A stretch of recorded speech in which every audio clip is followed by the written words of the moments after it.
According to Fitbod fact page, the app has over 1,000 exercises in its library, adapts workouts based on your equipment, past progress, recovery, and personal goals, and syncs with Apple Health, Strava, Fitbit, etc. But some users on Reddit say Fitbod's AI-generated workouts feel repetitive, or the weight or rep suggestions sometimes don't match what they can actually handle.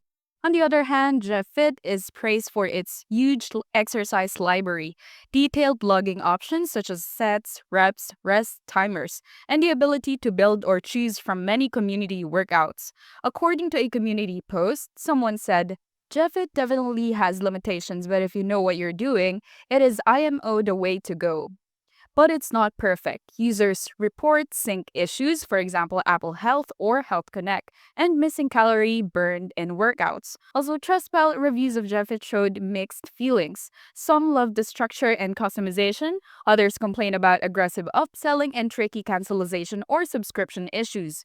Here's what I found. If you want an app that lets you micromanage every set, track every rest, and you're okay with doing more of the set of yourself, JEFIT gives you that control. But if you prefer something more plug and play, AI guided, with less thinking and more doing, Fitbod might be the better ride, at the cost of premium price and some weird AI suggestions. So, whichever you pick, may your gains be solid, your rest days respected, and your logs never mysteriously disappear.